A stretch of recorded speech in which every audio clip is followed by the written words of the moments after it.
You want everybody on your team to think like an owner, right? And that's very important. If you can have everybody aligned, with that mindset, but you have to have your vision carried out throughout the ranks. I was very disappointed when I left the police department. My retirement dinner was very emotional. I wasn't looking to leave. I truly loved the job, but I look back and I realize being able to retire at 34 years old and taking an opportunity then to try to start a company. I was lucky early on. Somebody gave me a chance with a real big job when I really had nobody. I'll never forget, this person and the opportunity they gave me, and they know it. You know what I mean? And like wherever they've gone on in their career, I've been lucky enough to follow them as well and to keep expanding with them. When people are retiring from the police department, they're like, if I do another 2 years, I can add this to my pension. If I do another 5 years, I get a full inspector's pension, right? People do that same thing in business, right? Kind of realize like you keep chasing these numbers, but your money is going to make money. Will you take a decline? Will the business, lose hours or lose clients?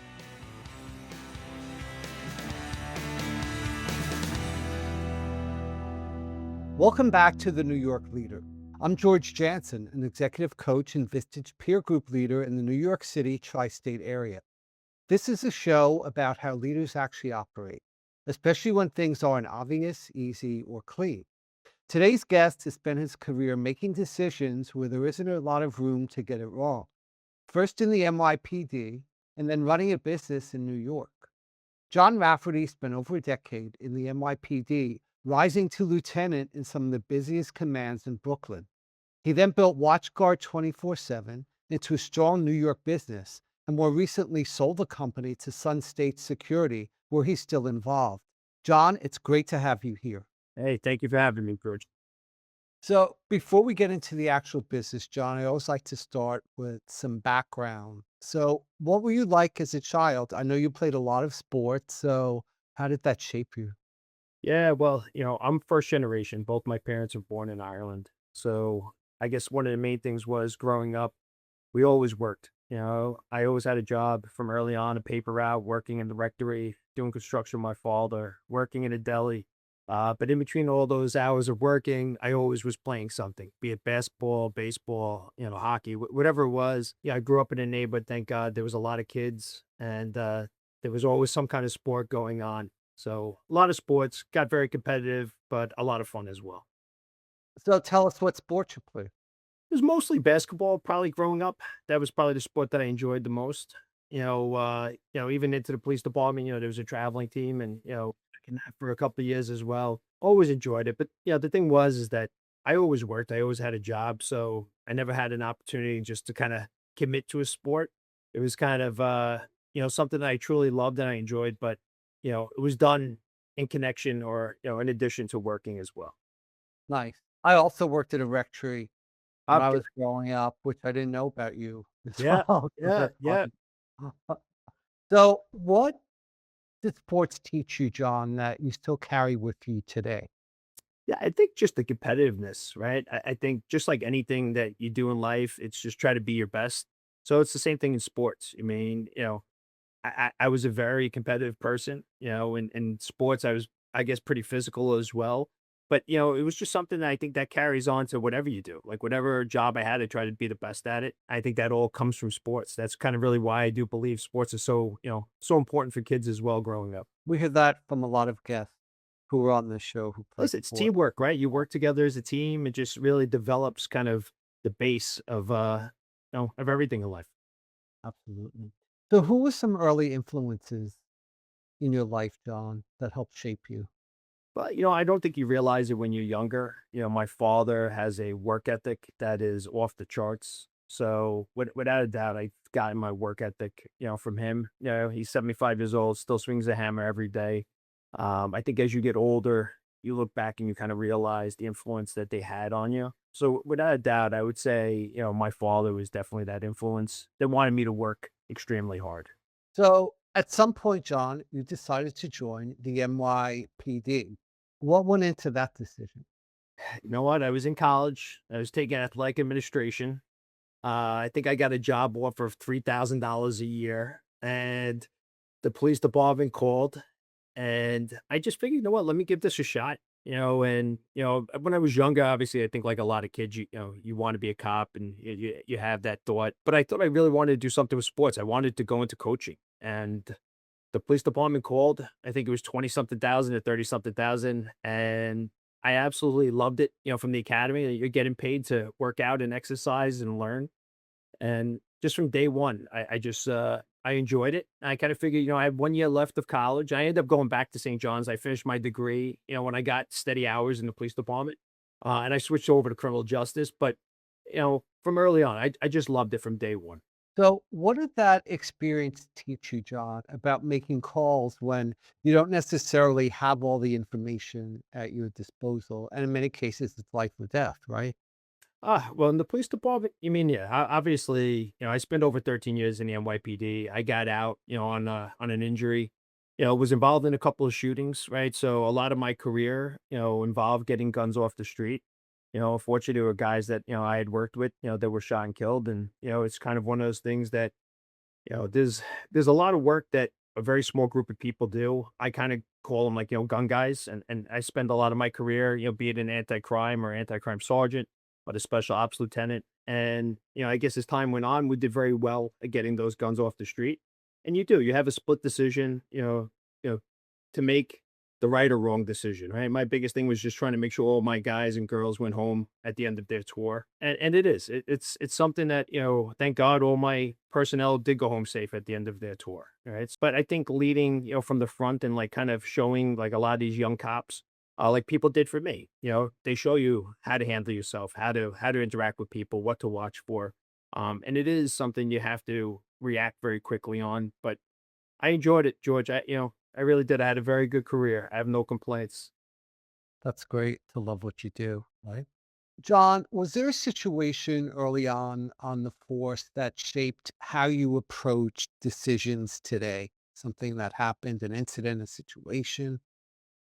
I think there was a lot of things that happened that maybe shaped me, right? Obviously, when me and my first partner got into a shooting, Was listen, somebody put a gun to the side of my head, they missed, I didn't miss, so it made me think of things a lot differently, I guess, after that. 9/11 made me think of things a lot differently after that. I kind of always feel like, listen, I'm happy to be here, lucky to be here, and just want to make as big of a difference as I can in this world, and whatever way that means, be it in an individual's life or, somebody's life, an organization, whatever it is. I want to put as much out there as possible and do as best as I can. I think what you're really talking about is being of service to other people, regardless of whether it's on the force or in your current job or the charity work which you do, which we're going to talk about a little bit later. Yeah, listen, I was a public servant for 13 years, right? And I took pride in that. And it's a job that, I will always be grateful for. I think it changes you and it molds you. And it sees, like, even though there's bad people out there, it's really a very small percentage that manipulate, a community. Mhm. Some of the roughest communities I worked in, be it Brownsville or East Flatbush is where I started. You had a lot of really good people in those areas, and to be able to make a change, I used to always say, like, the elderly, the children, the animals, people that couldn't take care of themselves, like, to do something to help their lives, protect them. I think that was very rewarding. I think a lot of cops feel that way as well. So how does that empathy and care show up in terms of your leadership, John, at your Yeah. company? I think I try to teach the people on our team also. I mean, even when you're a first level supervisor in security, you get an opportunity to change somebody's life. We've had people where you can just give a couple of dollars an hour of an increase in their pay. And you've had people cry, and you've had people just so emotional, or people that were standing, foot posts as a security guard, and you cross paths with them, and all of a sudden you're offering them a position in a management spot, and just to see how grateful they are. And that's kind of like what, I always try to teach our directors is that you have an opportunity to change people's lives, right? And just kind of keep that in mind. And, the more layers that are between us, obviously, the less, maybe interaction I have, with the guards, but it's something that you hope trickles down to your team. And they realize that, because it's the same thing in the police department. You learned, even as a sergeant, you have an opportunity to change a cop's career, right? You get an opportunity to mold a cop into, I used to tell my last commanding officer, like, you want to take a really good sergeant and put him in charge of all the young cops, because then you're going to get a bunch of good young cops. If you get a sergeant who's not that great, right, and you put him in charge of, 20 cops, yeah, you're probably going to get 20 okay cops, right? It's the same thing in anything, like the leaders. You put the right leaders in charge of people, you're molding these people. Now, guess what? Everyone can't be molded the way you want, but you give yourself a really good opportunity to really help people, move up the ladder and mold their careers, and that was important to me. One thing I see a lot, working with CEOs is that they often promote people who are very good as individual contributors, thinking that they're going to be, super duper managers because of that. And oftentimes they're not. And oftentimes they force or gently prod people into these positions that maybe they don't even want and aren't ready for what's your experience with that? Yeah, you mean, listen, there's the saying, right? Hire slow, fire fast. It is not, it's not great when you have to let somebody go. Sometimes people don't realize their own faults. Sometimes you could speak to somebody and let them know some of their weaknesses, and they still don't see it, nor do they believe it. It's kind of one of those things where there's a phrase I use: you want everybody on your team to think like an owner, right? And that's very Okay. important. So, if you can have everybody aligned, with that mindset, but you have to have your vision carried out throughout the ranks from every position. You got to make sure that doesn't get lost in translation. But yeah, unfortunately, George, we've had some people that I really like, and I think they were good, and maybe they were put into the wrong position. Some people have stepped back. Some people have realized maybe certain spots weren't for them that they thought. And then you have some people that want a position, but unfortunately, their managers and the executive team realizes that they're not the right fit for that spot. Not everyone can grow. There's a book called like Let Them Grow or Watch Them Go, right? It's something I reference to our team quite often. Like if you have somebody who's really outstanding, help them grow, right? Find out what they're looking for in life. Are they looking to expand? Are they looking to build a career here in security? Don't be selfish, right? Which means if you have somebody who's really good at a job site, but it makes your life easier, you don't want to touch them, you can leave them there, and the job, you don't have to worry about it. That's selfish because that person is going to end up leaving at some point and maybe going to a competitor. Why not help them grow into a management spot? And our team has done a great job at promoting from within, doing that. So very proud of that. John, you went from the NYPD to building your own business. So I'm wondering, what was that transition like? Getting out, I was on the police department at 21. I was retired at 34. Was not ready to retire. Fortunately, my body, took a beating, and I got out on an injury. And I was doing, security for an ATM company. And this ATM company asked me, would I be interested in doing, investigations for them? I kind of figured, let me do this the right way. And I went and got my private investigation license. And just from there, I entered a program called the Goldman Sachs 10,000 Small Business Program. Yes, I've heard of it. Yeah, so and I was growing, but that really, I think, gave me my business start. Like, and what I mean by that is it really made me think about not doing the private investigation work. It wasn't scalable, bigger margins, but it made me just realize like I wanted to focus on security. And that was really the start of kind of really growing the company. And, definitely, I think, listen, I would have grown it because I'm a hard worker, but I think that really accelerated the growth, and I attribute a lot of that growth, to that program. So, what adjustments caught you off guard, John, going from the police force to business owner and leader? It's a totally different world. It's a totally different world. I had nobody to give me much guidance or advice. To be honest, I got a lot of bad advice on pricing jobs. I was pricing jobs too high and losing jobs. Instead of people saying, I really don't know. I had one guy who was an old lieutenant of mine, and he was able to give me a little bit of advice. A lot of trial and error, a lot of trial and error, a lot of mistakes, and, costly mistakes. I mean, the whole thing is this, is that there's no playbook that you can just buy and this is how you run a business. I was lucky early on, somebody gave me a chance with a real, big job when I really had nobody. And, I'll never forget, this person and the opportunity they gave me and they know it. You know what I mean? And like wherever they've gone on in their career, I've been lucky enough to follow them as well and to keep expanding with them. So but yeah, trust me, a lot of ups and downs, George, starting a business for sure. Uh-huh. What I like to tell people is if you're not making mistakes, you're not taking enough risk. Yeah, yeah, 100%, 100%. What was harder than you expected, John, about making that transition? Just I'll say the administrative stuff I thought was, learning, your HR and your payroll. And, I used to do my QuickBooks and, all of that stuff coming from the police department where, totally different programs, you're dealing with criminal elements, and now all of a sudden you go into a private sector and, and you're trying to, grow a business. You're trying to get work. I definitely think it helped. I mean, I was always personable. It's kind of one of those things where I was always honest. It was just like once I figured out like the right way to introduce myself in the company and what I offered, but those first few years, even though I thought I was doing great, I mean, it was, you look at it now, you were so small, but just trying to get a job and, being so excited when would win a job, right? It was just kind of one of those things where early on, but and also too is like I didn't know like the insurance requirements. I didn't know about W-2 versus 1099 employees. I mean, I had no idea. I was a lieutenant in the police department and, my parents didn't have a business background. I really did not have a lot of people to rely on. But just in time, I just got connected into different groups of people and, I was always a sponge, George. I'm a lifelong learner and still to this day, I still try to learn as much as possible from the people around me.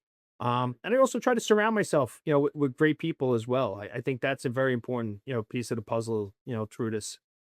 That's so important. And we're going to talk about, some of your networking skills and how you build relationships in a little bit, because I know that's really important to you and that you have helped a lot of people. And you've also gotten, back from some of the groups you belong to as well, which is what it's about, right? Giving and getting as well. And not really, and giving and not necessarily expecting anything in return. Yeah, I mean, I think George is like if you go into any of these networking groups with the thought of how you can help people, it's just it happens. People are going to come back to you, and I'm always grateful when I can connect somebody. And a lot of times it's a client, right? I just love the fact that the client reaches out to me, right, and ask me like, "Hey, John, do you know somebody who could help me with this?" I love it to be honest. Like a lot of my referrals come from people that we work with, and they have so much faith in me that they're asking me for introductions or referrals, to other people. And then just as you know, George, like, it's very important to be able to refer people that are going to provide that same top tier level of service. And it makes it very easy, right? To be honest, listen, we have a lot of great colleagues. So when you make that introduction, your client is in good hands. But yeah, I've been great, gracious enough like that people have also referred me quite a bit, George. And I try to go above and beyond on what we do, but it's hard, right? Like in the police department, it was a lot easier. I got judged on my work, right?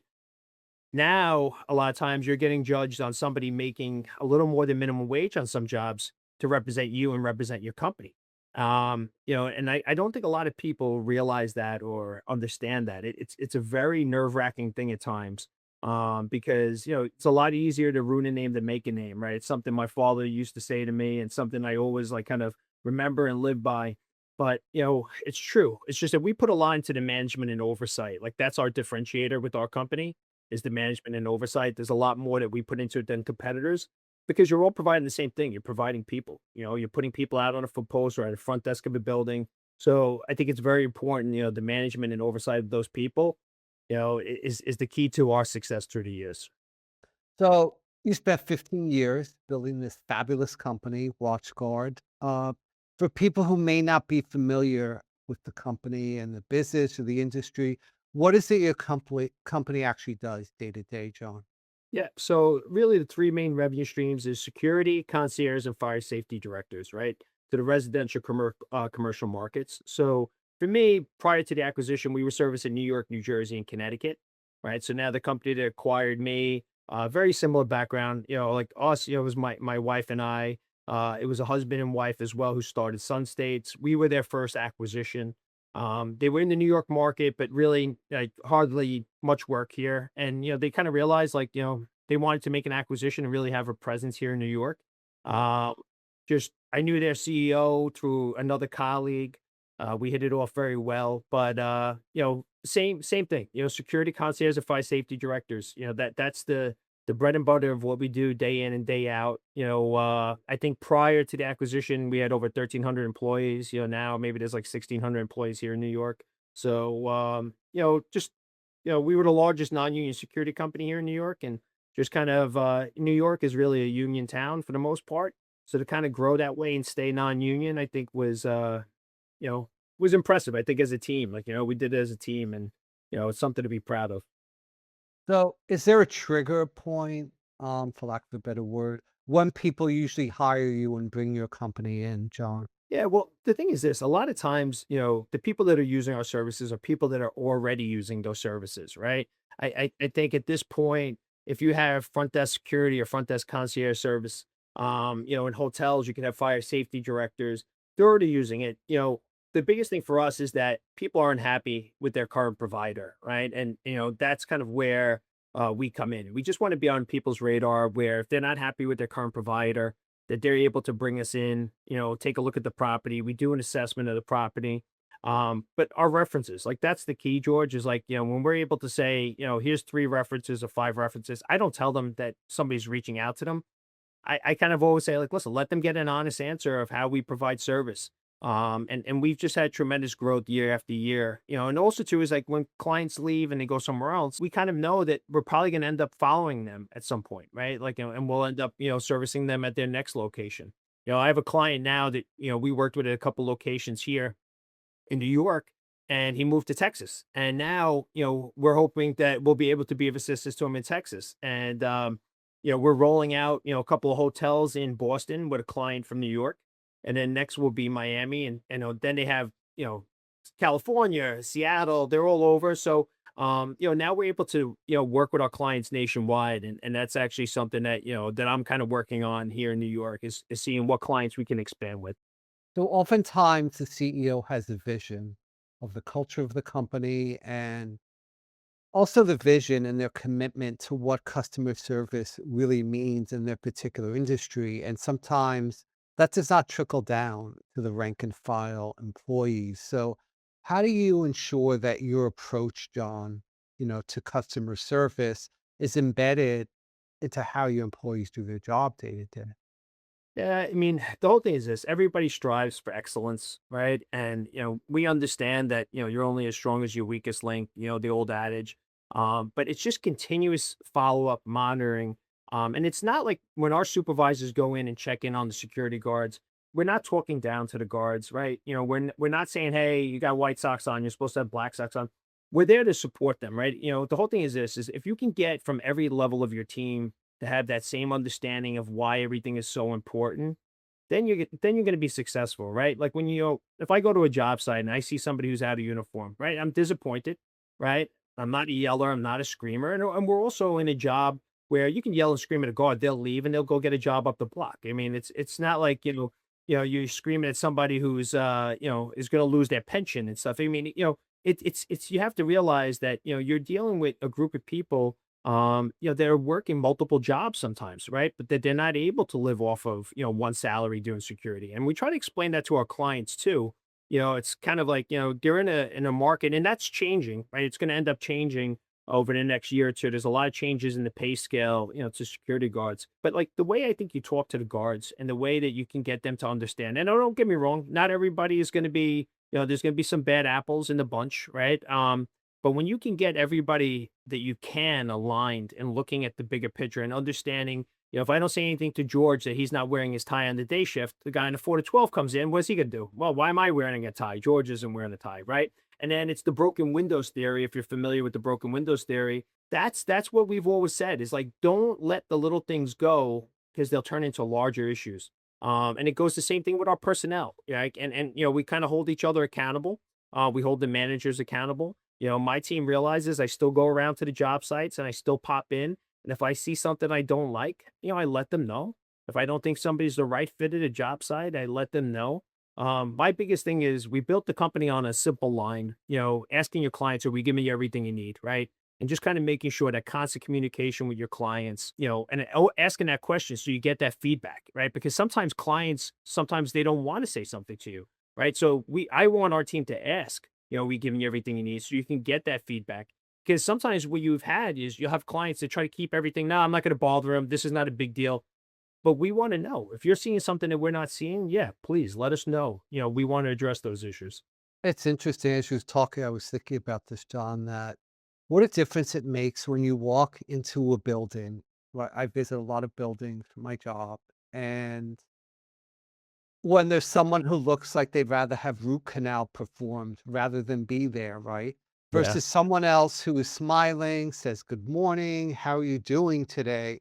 I think it just makes a world of difference. Yeah, yeah. Like my thing is this: customer service is the key. I don't care how big somebody is. I don't care if somebody is 7 feet tall. And there's a client of ours who is a client of ours for 10 years, and I was interviewing people for a position there, right? And it's 10 years ago. A guy walks in. I'm 6'3". This guy was towering over me. He must have been 6'7", 6'8". I said, this guy is definitely the right fit that what we're looking for. So I kind of picked him off the line. I didn't make him wait. I brought him in the back. I'm talking to him and he's like, and he said something. He's like, I'm not a people person. And I was like, in my mind, I was like, did he just say this? So I start talking to him. We keep going on in the interview. And I explained to him, it's all customer service. It's good afternoon, good evening. And he's like, I'm really not that talkative. And then, long story short, I thanked him for coming in. I said, listen, if something opens up that I think you're a good fit for. And, he was like, wait, I'm interested. I live right down the block. And I had to explain to him, George, like, twice twice you're telling me you're not a people person, and I've told that story to our team numerous times because like that's the thing is like I want somebody who's they have to realize they're not just representing themselves, they're representing us, they're representing our clients. So when somebody comes in, it's somewhere that they're visiting or somewhere they live if it's a residential building, or they're seeing a client. But it's so important, that greeting, the appearance, and also too, it's like I get it. Sometimes you may be having a bad day, but that's your job. It's showtime. When somebody walks in the door, it's showtime. If you can open up the door, get the elevator, help them with the packages, whatever it is. But the customer service is the most important part of this job by It far. really does go a long way. 100%.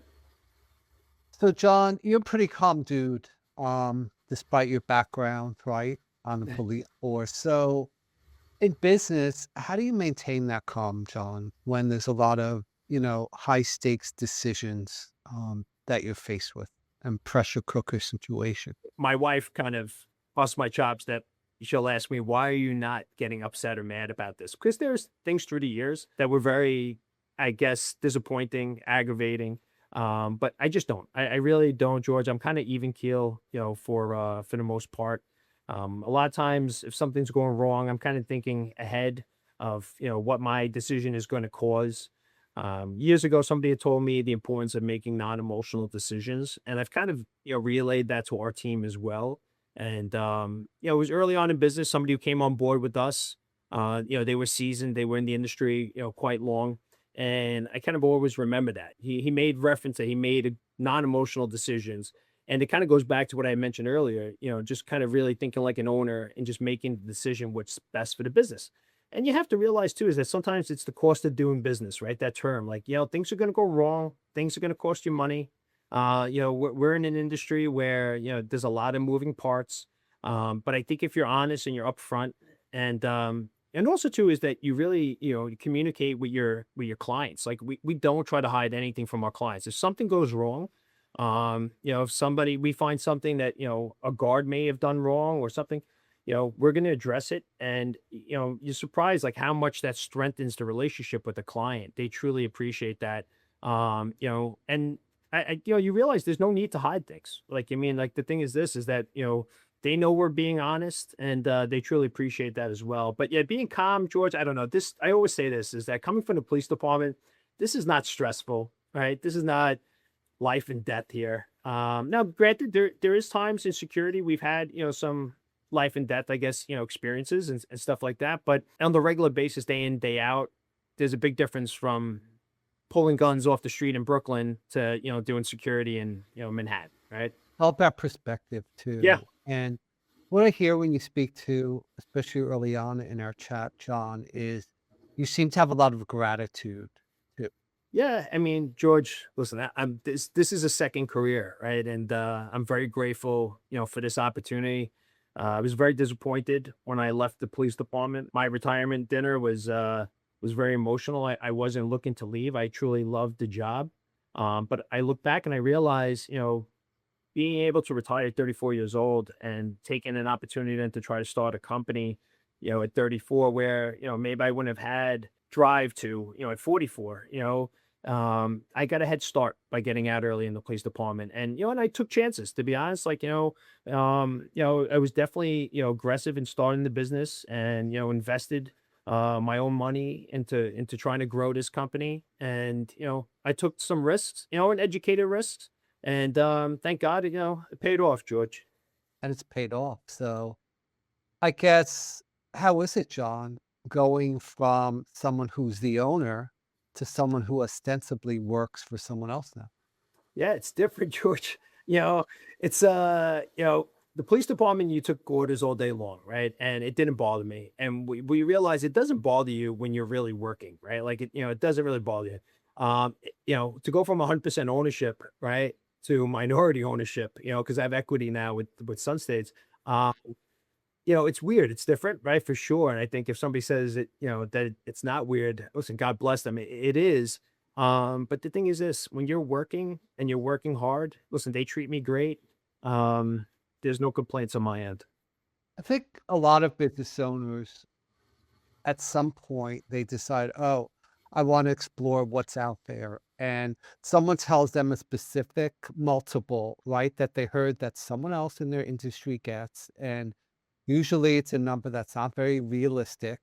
And then that number is stuck in their head, and no offer is ever going to be good enough until maybe they're at the point where they're forced, right, to Yeah. consider a sale. So, what do people get wrong, I guess, when they're thinking about selling their company, John? I think that could be really valuable, your insight to help other people. Yeah. Well, I think if you keep chasing numbers, right? It's the same thing like when people are retiring from the police department. They're like, if I do another 2 years, I can add this to my pension. If I do another 5 years, I get a full inspector's pension, right? People do that same thing in business, right? And you kind of realize like you keep chasing these numbers, but once you make that exit, you make that sale, your money is going to make money, right? And depending on what your plan is, you don't know like will you take a decline? Will the business lose hours or lose clients? That was always my fear, George, is that we kept growing year after year. And that was our story, right? Our trajectory was always going up.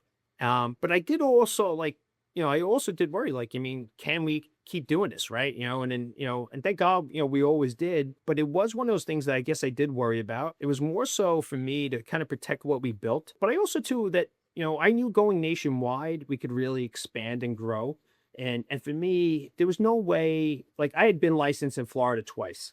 And I never took any work because I was always afraid of starting work there. I didn't have the management team and failing. Making an exit, depending on what somebody's really looking to do, you have to kind of decide what makes sense for you. I was 51 years old when I sold, right? My father swings a hammer at 75 years old. I'm not going anywhere, right? The guys that are making an exit maybe at 70 something years old, they may not hold as much leverage, right? As somebody who's 20 years younger. So for me, there was a lot of things that were important to me, during the transaction. And Sun States realized, listen, I'm committed to staying here and keep growing this and expanding this. Next week there's a bunch of us in North Carolina for a leadership conference, and I'm also happy, George, to be honest, like to see how another company operates, right, on a larger scale, right. So, like for me, the police department, it didn't bother me taking any direction, from my boss, because any boss I ever had, they realized after a while, John's working his tail off. We don't have to worry about him. And I'd like to think that Sun State sees that as well. Whatever anybody thinks they're going to get out of me, they're going to get more, George. My work ethic is something that I'm proud of, and it goes back, I guess, to the early days of sports. I'm competitive, right? Like I want to do the best that I can, while I'm here. So, what does your dad actually do, John? You made reference a few times to him, throwing around this hammer. So what Yeah. is it? Yeah, well, he was a union carpenter. So he was a union carpenter, and he always did his side work, and he's somebody that, he volunteers in his church. He gives out food to the homeless 5 days a week. And he does all these little jobs for now all his neighbors and, I guess clients, through the years. But the guy does not stop. He fell and broke his tibia last year on a ladder, and he's back working again. And back on the ladder, so God bless, right? yeah, yeah. So, old school Irish and just, he just has a work ethic that's that's like second to none. One thing among the many things I admire about you is your commitment to really giving back. And that means for you, I know, not just writing a check, but really taking an active role, right, in the organizations that you partner with. Um, why is that so important to you, John? Listen, you have one shot at life, right? And if you don't give back and you take, I think there's something really wrong with that. My wife and I, we've supported obviously Tunnel of Towers for years, and obviously that means a lot to me. I was a cop on 9/11. We support their Veterans Day outing in Staten Island for, I don't know, maybe 5, 7 years, whatever it is, maybe even longer. And they had asked me to be on their committee out there. And I kind of said, I respectfully declined. I was honored. And I said to my wife, I said, what do you think about if we start our own golf outing here, in New York and, in the Queens, Long Island area? My wife was, on board with it. And, we went back to Tunnel Towers and said, listen, we'd like to do something. And, we presented the plan and they approved it. And so many amazing things have come from that outing. Just like people have been so phenomenal and gracious and supportive of that outing. But to me, like, that's the key, right? Doing something and giving back and just, it's not your money, just, it's also your time and your commitment. I have my daughters go around to, firehouses and police stations handing out brochures. And, I think that's like important too. You teach the next, generation behind you the importance of giving back and making a difference. And, hopefully, you instill that in your kids and, you'll see that for years to come. So what if people want to make a donation to Tunnel to Towers? Yeah, I believe it's tunneltowers.org. You Okay. see, New York Golf Classic. Listen, there's all different outings, climbs, runs. That's an organization that just goes above and beyond. I think the highest rating, they have for an organization is Tunnel Towers, where the percentage of every dollar, how much goes to the end user. But yeah, no, George, like on my outing, I mean, we had somebody in our committee that stepped up and paid off, the mortgage of Officer Diller when he was killed, and they donated $100,000, to his son's education. And I won't mention a name because that's the thing too, is like there's a lot of people that they do these things not to like highlight it. They do it just because they want to support and they want to help. And same thing. I have a guy on the morning of my golf outing. He reached out to me. He goes, John, I saw what you're doing. He goes, I have a $10,000 check that I want to give you. I said, do you want to be the dinner sponsor? Because that's what the dinner sponsor costs. And he goes, no, he goes, I just want a cup of coffee. So now every year he comes in the morning, we sit down, we have a cup of coffee, and he donates $10,000, where that $10,000 goes to the bottom line for Tunnel of Towers, which is absolutely phenomenal. Right. So, and yeah, just things like that, George. I'll be honest, listen, that's what makes me happy. Something that really makes a difference. Listen, and Sunstates, I'll be honest, like, we've always been WatchGuard, the presenting sponsor. There's a financial contribution of $20,000 to be that financial sponsor. And Sunstates just took that over. They didn't blink an eye. And, which is really, really great, that they did that, and so happy to see them support this organization, just like we have through the years. So, that was great. So, John, something I'm starting for the first time here on this podcast because it's called The New York Leader, and New York, right, is such a central part of your life as it is mine, and I'm sure most of our listeners. So, I'm curious, what's your favorite New York restaurant? Okay, so I'm going to give you two. So Okay. Friday night is pizza night with the family and the kids, and my wife and the kids. We go to D's in Forest Hills. It's a little Italian spot, great pizza. But my favorite restaurant, say in Manhattan, I go to Avra quite Yes. often. Yeah, Yeah, so I'm guilty of being in there once or twice a week on business meetings, I love and it. so yeah, it's great, great spot. What's your go-to dish at Alfra? The swordfish. Very good. I've had it as well. Okay, favorite movie based in New York City? All right, so I'll give you two again. Okay, I'll give no you worries. the Warriors, right? Old school. Yeah, And then I'm going to give you Elf, which we've watched with the kids okay. since they were babies, and we still watch it every year with them. How So old are your kids out, John? now they're 14 and 12. Nice. Yeah. What's your favorite bakery in New York City if you have a sweet tooth like I do? You know what? I go to a bakery every morning for breakfast, probably 90% of my life. and they open up at 6:30 a.m. So I get an egg white sandwich every morning from Pinto Bakery. On certain holidays, though, I'll eat like all their pastries, but I only get them like Mother's Day or a certain holiday. But I'm there every day. It's in Middle Village, Pinto Bakery. Nice. Thank you. Favorite street in New York City? So I have a lot of family that comes out from Ireland, and when they come out, we always bring them into Times Square. It's always in the evening time, and I don't think there's any other place like that in New York City on Broadway in the evening. All those billboards. I don't know. I always feel like that's just an amazing place. Finally, favorite New York City landmark? It's kind of, I hate that when I have to choose this because of why, but I think the Freedom Tower, because of what it stands for, right? The resiliency of what happened in America, what happened in New York, and how we rebuild. So that's my favorite. Some feelings behind that, obviously, it's disappointing that I have to choose that. But when I see that, it makes me proud what they did.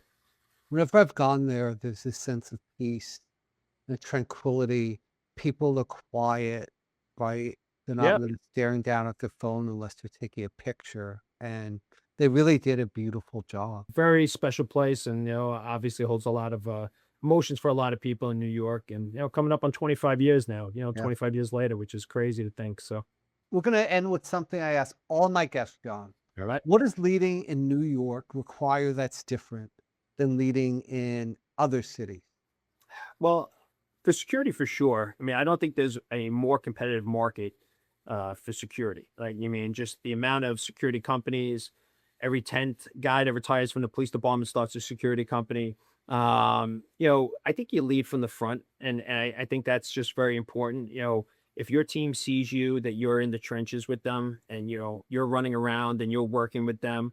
But then what I've learned through the years is add people that add value. Like, to me, it's like I try to add people that are experts in their departments, right? From HR to finance, recruitment, whatever it is, right? So, surrounding yourself with the best people available. And it's kind of hard when you first start a business to be able to afford to bring in, maybe the best person available. But my advice to all those business owners, whoever you could afford, trying to go out there and get the best person available, the highest talent available. To me, I want to learn from them, right? Like, to me, it's like I want to bring in somebody who knows more in finance than me. I want to bring somebody, into HR that knows more than me. There's no sense bringing in people that know the same or less than me, right? So I think that's the important part. But they also see that you're working with them, right? I don't belong to any golf course. I'm not out there, hanging out. I work, all day long, Monday through Friday. I work on the weekends. I enjoy it. People email me, text me. Listen, I'm always responding and I'm always available. I And I can think, attest to that. yeah, You get back yeah. to people. And I think my team, respects that and they appreciate that. And, so I think leading from the front and making sure that they know that you're working shoulder to shoulder with them, for the success of the company is extremely important, especially in New York. So, John, if people want to get in touch with you, learn more about your company, how can they do that? Well, listen, George, I mean, they can have my email, jrafferty@sunstatessecurity.com. They can connect with me on LinkedIn. Listen, everybody has my cell number. My back in the day, all my confidential informants, my cell number still stays the same. So, We won't give that out. yeah, you don't have to give it out, but they can have it. You can give it to whoever you want. That's the one thing. Listen, I'm very accessible, George, and anybody who's looking to get in touch with me, I'm not hard to find. Thank you.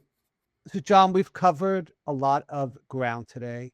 I want to thank you for being such a wonderful guest and sharing so much about your experience, your leadership today, what matters most, and really the importance of giving back and forging really solid relationships with people and building this real circle of trusted advisors. So, for those listening, if you found this useful, follow the show and share it with someone else who'd get value from it. We're on Apple, Spotify, and YouTube. And if you want to connect, you can reach me at george.janson, Janson, at vistagechair, VISTAGECHAIR.com. Thank you again, John. And to our listeners, we'll see you next time. Thank you, George.